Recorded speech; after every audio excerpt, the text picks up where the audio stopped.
Бул баягы сиз айткан коронавирус боюнча да. Азыр деген Кыргызстанда уже июндан баштап пособие, пенсия, айлык акылары берилүү аябай мындай үзүлгүткө учурайт экен да. Бул уже бюджетте акча жок экен. 30 миң жок, 40 миллион бюджетке азыркы учурда миллиард сом азыркы учурда бюджетте жок экен дагы. Бул тышкы карыздар биякта турсун дейт. Биздин экономикалык ички баягы өндүрүштүк бардык биздин экономикалык абал азыркы учурда жок экен да, мындайча айтканда. Жок эсе экен, уже биз банкрот болду деген түшүнүк экен. Ал өкмөт ушуга кандай чараларды көрүш керек болчу? Мен 19 мартта кайрылуумда ушул жөнүндө айткам. 19 мартта эл дарбыса бирөө кошо дарбыйт болуп, өнүккөн өлкөлөр дарбыса кошо дарбыба. Алардын акча каражаттары бар. Алардын экономикасы бар. Америка 2 триллион доллар басып чыгарып, ар бир үйдө олтурган кишиге 1200 доллардан берип атат. Россия 100 миллиард рубльды ишкерлерге берип атат. Уготап берип атат, теледен айтышып атат. Сен эмнени бересиң деп.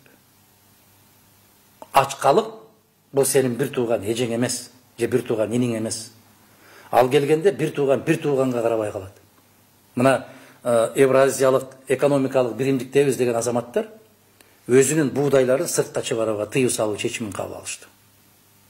Сен чөгөлөп каласың. Алардын жасаганын жасаба. Сен айтып атканчалык кыйынчылык эмес. Коронавирусту менден да чыгат, сенден да чыгат, баарынан чыгат. Ар бир адамда бар. Бул сасыктымоодон жеңилирээк оору. Сен дарыба, алардын колунда куурчак болба, театрга катышпа деп айттым го.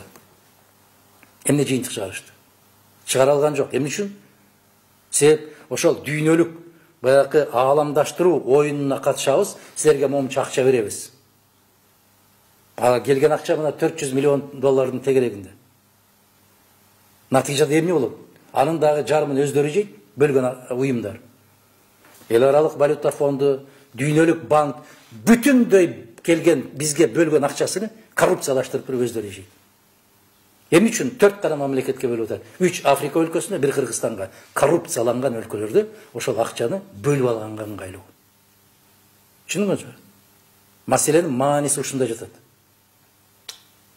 Анан биздин желкебизге элдин очойгон карыз болуп кала берет. Ар бир келген президентти миллионер кылабыз, мультимиллионер кылабыз деп биз эмне ант ичкенбизби? Ар бир келген өкмөттү байытабыз деп ант бергенбизби? Ушуну коомчулук түшүнүшү керек. Кырдаал өтө оор. Мына улам үйдө отур. Артисин калбады үйдө отур дебеген. Дарыгерин калган жок үйдө отур. Үйдө отурса дасторконуна балдарына нанды сен алып барып бересиңби? Ушуну ойлош керек эле. Тилекке каршы бүгүнкү түзүлгөн кырдаалда орто чакан ишкерлик биротоло чалкасынан кетти. Башка мамлекеттер аларга колдоо берет, каражат. Кыргыз мамлекетинин казынасында акчаң жок, куржуның тешик туруп, сен эмнени бересиң? Ойлонушу керек эле. Түшүнүшү керек эле.